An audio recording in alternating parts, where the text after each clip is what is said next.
This is trustee-only invitation events, and hopefully by the end of today you will have seen the entire process that we believe that you can follow to appropriately manage life insurance. Just so you know, the first two events were YouTube, so you can find them on YouTube under TFP Brokerage. And today's event is primarily a review, and then on the last step of the process, which is if replacement is something that appears to be an appropriate recommendation, how do you go about that process? My name is Mike Smith. I'm president of TFP Brokerage. I'll be presenting the early pieces of this, and then Steve Hutchinson is with us as well, who is the founder and president of Policy Check. So let's go ahead and get started. So those of you that attended past events, you've already heard this, but those that haven't, I think it's important foundational information, and that is, why do people establish ILITs? Well, in my mind, people establish ILITs for the purpose of having the ILIT apply for, purchase, and monitor and manage life insurance, so that the end result is that there's a death benefit that's payable at the death of the grantor. There's many different reasons why people establish ILITs, such as liquidity, debt liquidation, maybe estate equalization, those kind of things, and there's other reasons for sure. So it's a fairly complicated financial planning tool, but if all the steps are followed properly, then the death proceeds should be free of estate taxes, income taxes, and should be protected from creditors. The problem is, particularly in the institutional world, is not that the ILIT trustees are not following the proper maintenance and administrative processes. The problem is that the insurance policies are not performing as they were sold and illustrated, and so somewhere around half of the institutional life insurance policies that are in force right today are at risk. And so that's why we have these series, that's why we're having these events, and that's why we'll continue to have these events is to educate you guys on what are the proper steps to follow to manage this insurance and make sure that these policies meet objectives.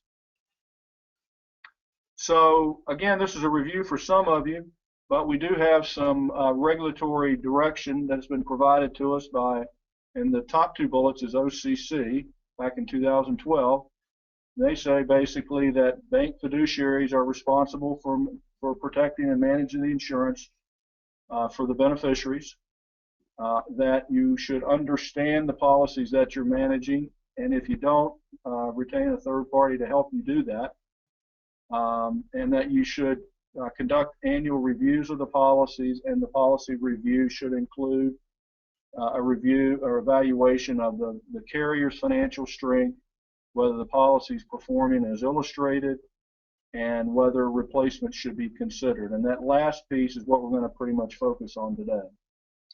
Now, Nebraska recently filed a case that was heard in November of last year, and it's the first case that we're aware of where a case actually ruled in favor of the plaintiffs that were ILIT beneficiaries.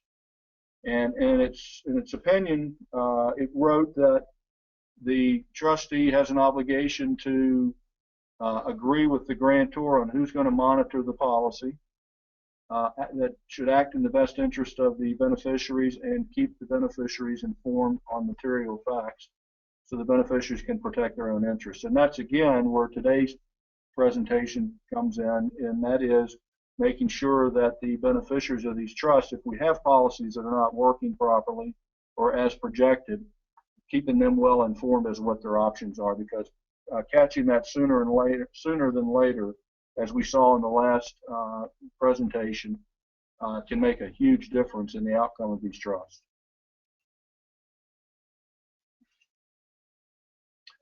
Okay, so here's a summary. Oops.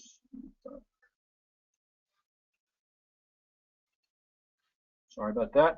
Here's a summary of what OCC and Nebraska are telling us. Your obligation or responsibilities are to protect and monitor the policy for the beneficiaries, understand the policy or retain a third party to help you prudently manage the policy.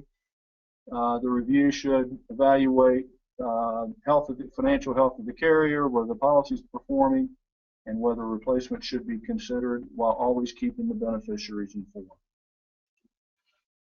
All right, so what have we learned in these prior events? You know, there are various types of universal life. Each one of them operate differently, and there's key components that are critical to you as the trustee and for policy monitoring purposes. We've learned how to read an annual statement and identify key, you know, critical potential problems by understanding the annual statements. We've learned how to read in-force illustrations. We've learned how to remediate an in-force policy, and we've learned how to structure a proper process to monitor and remediate policies. So today, again, we're going to show you how to oversee the replacement of a policy. This is some of you who've attended prior events have seen this. This is our 10-point checklist for reviewing and remediating universal life. If any of you don't have this document, just email me. My email will be at the end of this presentation, and I'll be happy to send it to you. I'm not going to read it to you, but we think this is an appropriate, the appropriate process to follow when you're monitoring and reviewing universal life. Okay, so we have an at-risk policy, and so we know the policy is not projected to last to maturity.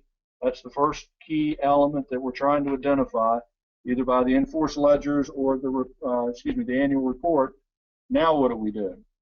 Well, the first thing we do is we need to understand the health of the insured or insureds that are covered in this policy. For example, if you get a policy annual statement that says the policy is going to lapse in 10 years, is that a problem? We don't know whether it's a problem just by reading the annual statement, but what we do know is we probably need to assess the policy in the trust to determine if that is a problem or not. So if the person's 60 years old and of perfect health, that 10-year lapse pending is probably a problem.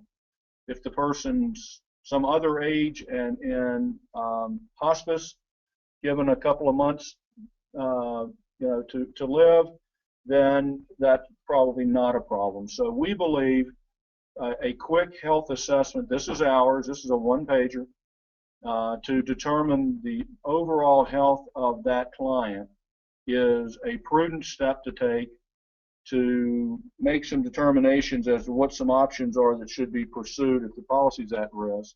It also gives us an idea, or the broker an idea, who's helping you, if this person is still insurable, to whether even replacement should be considered.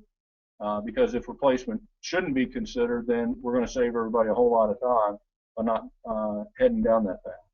So from a compliance standpoint, I think this is a great document for you to have in your file in case anyone ever asks what steps you were taking on this policy, so you can show that you did take the proper steps to evaluate the health condition of the client at that time.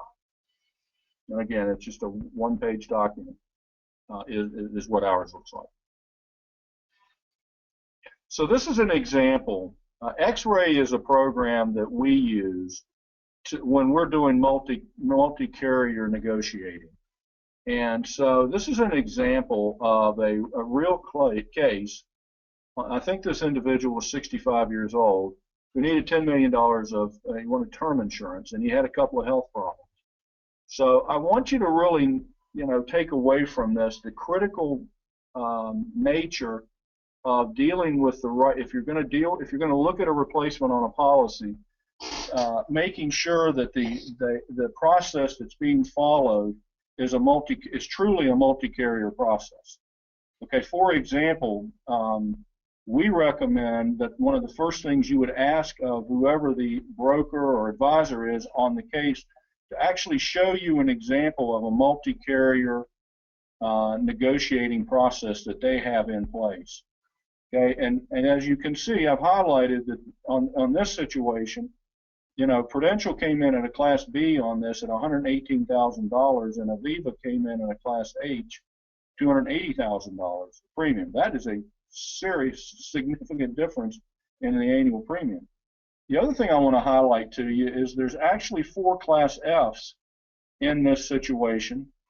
Okay, Banner, Genworth, Hancock, and Met, and the difference in premium in a class F on those 4 carriers alone was $200,000 to $155,000. So, you know, it's hopefully this illuminates the importance of dealing in a multi-carrier negotiating process, and making sure that whoever is guiding you through that process of replacement is demonstrating to you what these carriers' offers and the impact of those offers.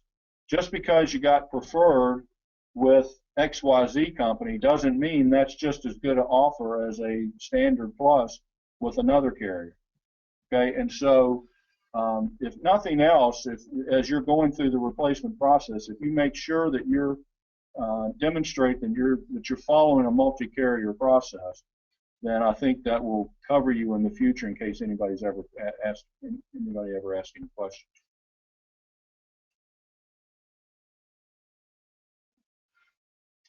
Now you can't see these documents very well, I'm sure, but this is another example of making sure that you're following a multi-carrier process.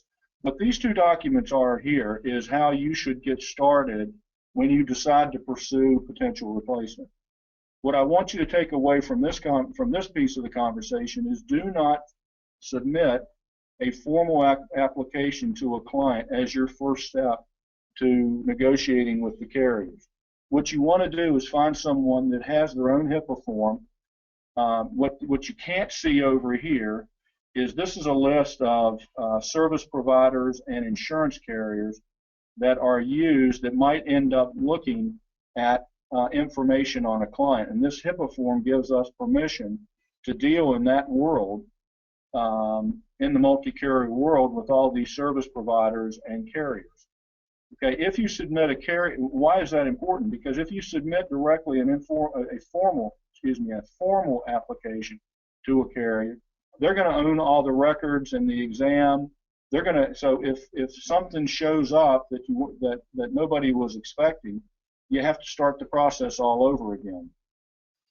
Okay, and if you're dealing in an informal process with a HIPAA form such as this that's covering, you know, a huge majority of the primary carriers in your marketplace, then if something surfaces that you didn't detect or didn't know about, the broker can pivot in between carriers and negotiate more successfully. They should also be the ones that are ordering the records on the client, so that if you've submitted to an informal to a Prudential, for example, and it turns out that a John Hancock is a better fit for that particular health class, then all the records are in control of the broker and can be submitted to John Hancock on your behalf. That's the process that really should be followed to end up making sure that your client gets the best deal if a replacement is what needs to be pursued. Okay, and this is an informal application. This is just an expansion of the health assessment that I showed you earlier. Now we're starting to negotiate directly with carriers using these kind of documents. So make sure the broker that you're dealing with is showing you documents like that they actually have a process in place that's similar to this, or the chances of you having a true multi-carrier process are probably not very good. And again, do not submit an application to a carrier until you have this whole process has been followed on an informal basis, so you know when you submit the application to the carrier, you have a very, very high chance of getting what you've been offered. All right, so case study. So here's an example of a real life situation that was it was an ILIT that owned 2 policies. In this case, you know, we've change the names of the carriers, obviously. This was the first policy was a $900,000 whole life policy where the insured was paying $19,000 a year. You can see that by looking at the annual statement and the duration age of the policy, there really wasn't any reason to believe there's any problem with this policy, and there really isn't any problem with this policy. The only issue is it a competitive policy in today's environment? And is that something that you should be considering as the trustee to provide the best outcome to the beneficiaries? And I would submit to you that periodically that's something that you probably would want to consider. Okay, so what an alternative carrier in this case was willing at the same amount of premium to offer $1.5 million of face amount with a 1035 exchange, and that duration age would go to age 125. In this case, this policy duration age was age 100. All right, and then there was a second option to consider, and that's whether the client would pay no more premiums and just do the 1035, and that would buy the client a $1 million policy to age 125. So even though there's nothing wrong with on the surface nothing wrong with this policy, it may be in the beneficiary's best interest to take a look at alternatives to see if maybe there's something out there that would be better. And in this case, it clearly looks like there would be. Now, the second policy that was in this trust is this one. This is a $300,000 policy where the insured was paying, or the grantor was paying $3,500, and the duration age of the policy was age 90. So the first thing we did, those of you who attended in the past, and you'll see it again, you follow the alternative funding on the current policy, and if they're not insurable, that's the path we would pursue, like what you saw in the last presentation. So in this case, in order to get that $300,000 policy to maturity, which is age 100, they would have to increase their premium to $9,000. We could consider alternative insurance by doing a 1035 exchange, paying the same amount of money, and that $300,000 would work and would run to age 125, so they could continue to pay the same thing they were paying, keep their $300,000 of insurance.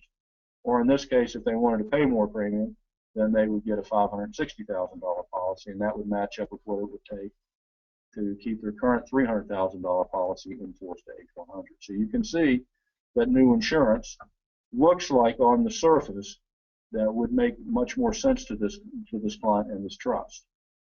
So what I want to impress upon you is that the process that you'll see that we follow in our 10-point checklist, and then the guide that I'm getting ready to discuss with you here in a minute, there needs to be some kind of replacement analysis put in place so that you can clearly see what the outcome of making a replacement will be, both in today's terms and in the future. So ours, and you won't be able to see it very well, but this is the $900,000 policy. And we're projecting out values from the in-force ledger year 1, 5, 10, 20, and 30. And this is what the values are from the in-force ledger. Here's the second $300,000 policy that we're projecting out, same time frame. And you can see this policy is projected to lapse in year 21, so there will be no more insurance or premium or cash value in that policy. So that's the total of the current plan right here.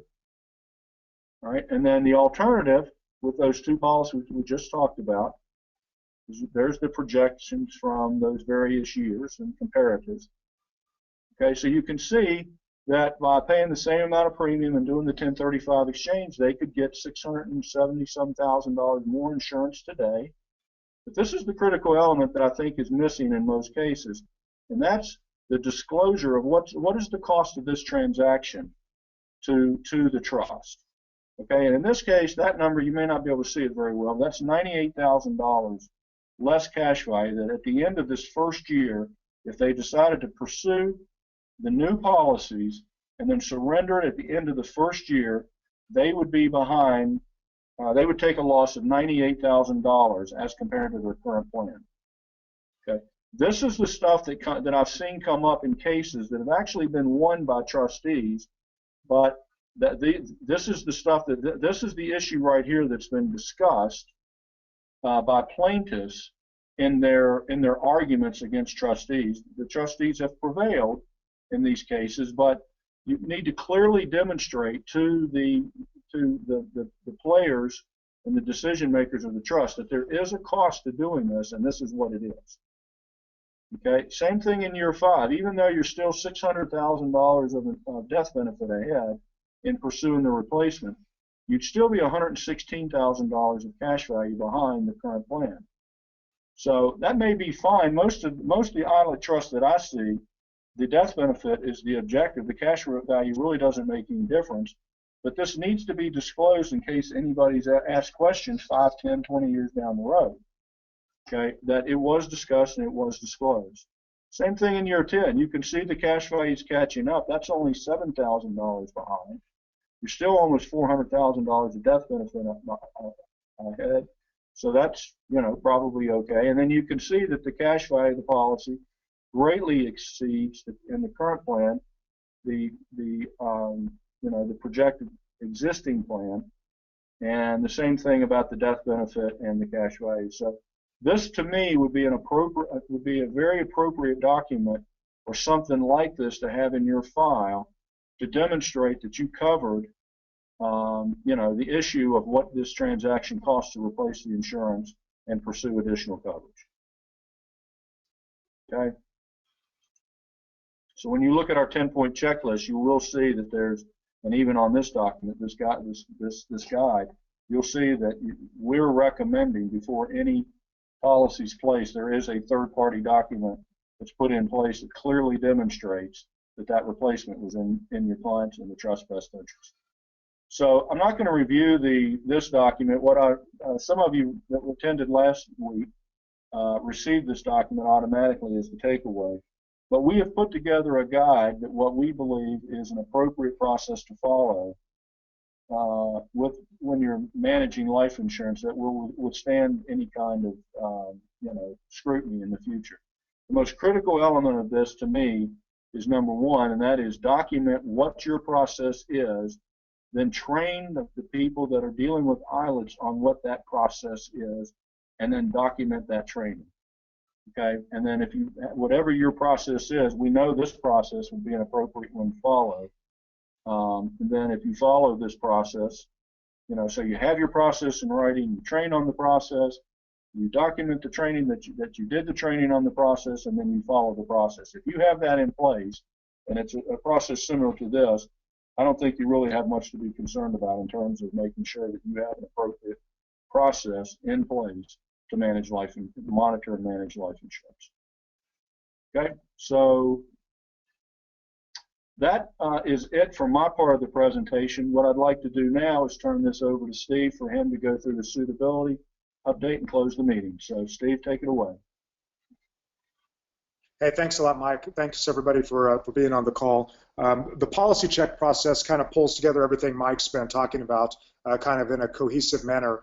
And it's a integrated approach that takes a policy review that's been completed on a policy, and then we continue to update the suitability, and that's where we interactively work with you as the trustee and the insured to make sure that policy is the most suitable policy possible for that particular trust and the needs for the beneficiaries. So there's several pages to the suitability update. The first page basically just summarizes the basic insured information and the policy information, and as you go down towards the bottom of that, you can see the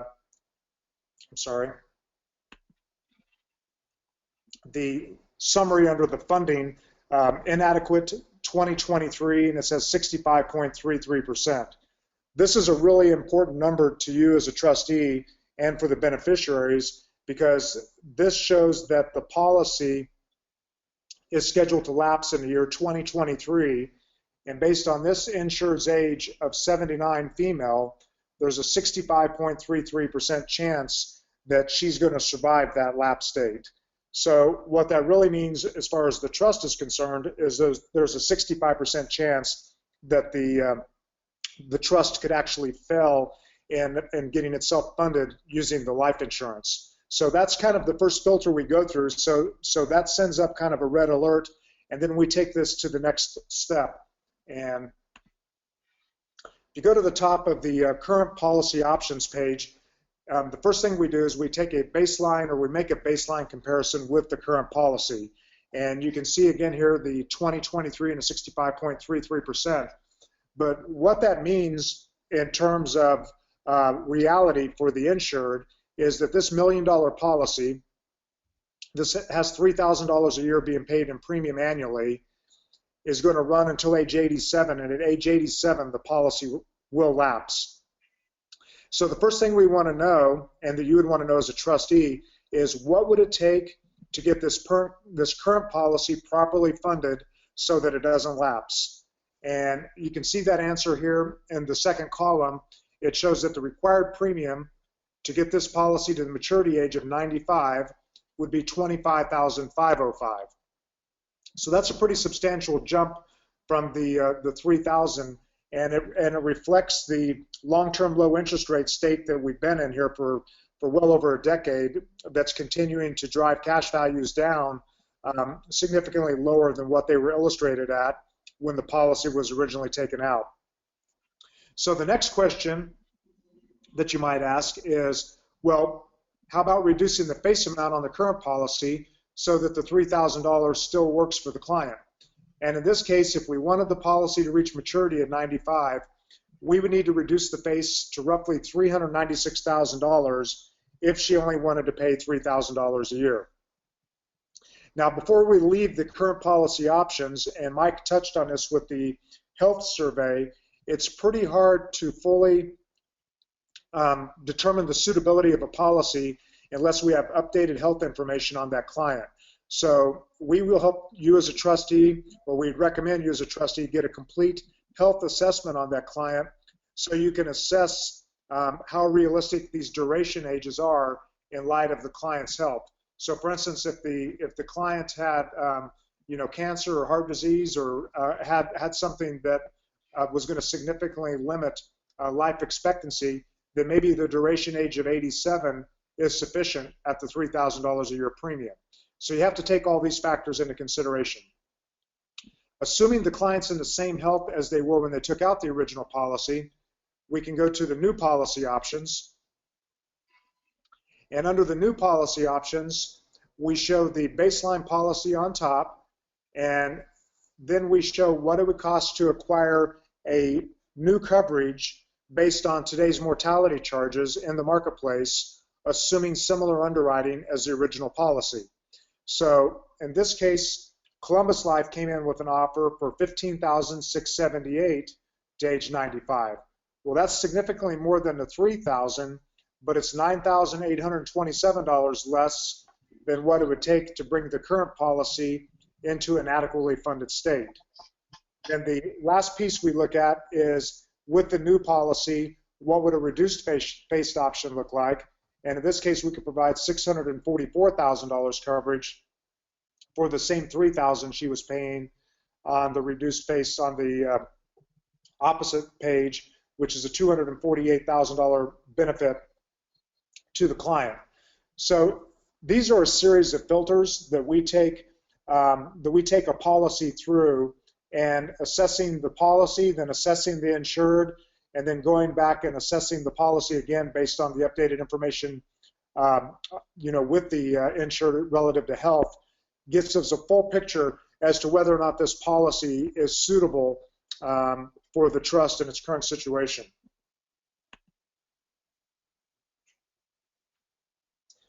I'd like to thank everybody for attending this event. We've covered a lot of information here. Our next event's actually going to be an on-demand event that you can register for, and you can virtually just watch this anytime. It'll be a YouTube presentation. It's going to be covering some of the details that you need to be thinking of relative to variable life. Mike Smith and myself would like to offer ourselves up for a free consultation. If after the last 3 series of WebExes, if you feel like that there's some information here that you'd like to cover in more detail relative to cases that you might be dealing with currently as a trustee, we can provide a free 30-minute consultation with you to discuss any issues relative to any of these life insurance policies that you currently have in review. So there's a brief survey that we're going to send you. I'd like to thank everybody for attending. And with that, I'm going to go ahead and shut the call down.